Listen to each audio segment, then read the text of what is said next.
अब चमन और मोनू एक गहरी साजिश रचते हैं। एक रोज जब विजय सो रहा था, तभी सही मौका देखकर दोनों विजय को मौत के घाट उतार देते हैं और बेफिक्र होकर विजय के ही घर में एक साथ रहने लगते हैं। कुछ ही दिन बीतते हैं, विजय का छोटा भाई अखिलेश घर पहुंच जाता है। वो अपनी भाभी से पूछता है कि विजय कहाँ है और उसका फोन क्यों स्विच ऑफ है। इस पर चमन अखिलेश को बताती है कि तुम्हारे भैया को बड़ा काम मिला है, जिसके चलते वो कुर्ला गए हुए हैं। अखिलेश इस बार तो चला जाता है, लेकिन अखिलेश के इस तरह घर आने और बार बार कॉल करके विजय के बारे में पूछने पर चमन घबरा जाती है और सही मौका देखकर अपने प्रेमी मोनू और बेटे के साथ फरार हो जाती है। जब भैया के साथ भाभी का फोन भी स्विच ऑफ आने लगता है तो अखिलेश अपने छोटे भाई के साथ विजय के घर पहुंचता है। इस बार भाभी भी घर से गायब थी। वो कुछ पड़ोसियों को अपने साथ लेता है और विजय के घर में दाखिल होता है। अखिलेश को घर में एक चीज अजीब लगती है।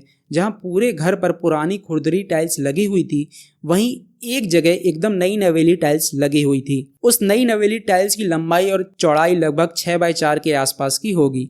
उस टाइल्स को देखकर अखिलेश को हल्का शक होता है। वो गैती फावड़े मंगवाता है और उस टाइल्स को तोड़कर वहां पर गड्ढा खोदना चालू करता है। जैसे ही 1 से 1.5 फीट गहरा गड्ढा होता है, उस गड्ढे में से तेज बदबू आना चालू हो जाती है। अब पुलिस को इन्फॉर्म किया जाता है और पुलिस की देखरेख में आगे गड्ढा खोदा जाता है। 4.5 फीट गहरा गड्ढा खोदने के बाद अखिलेश को 3 मांस के बड़े बड़े टुकड़े मिलते हैं। ये मांस के टुकड़े किसी और के नहीं बल्कि विजय चौहान के थे। विजय को उसकी पत्नी चमन और मोनू ने मिलकर मार डाला और उसकी बॉडी के 3 टुकड़े करके उसी के घर में दफना दिया। मात्र कुछ पैसों के लिए चमन ने अपने जीवन साथी को इतनी बेदर्दी से मौत की घाट उतार दिया। फिलहाल चमन और मोनू दोनों पुलिस कस्टडी में हैं और अब कोर्ट उन्हें उनके किए की सजा देगी।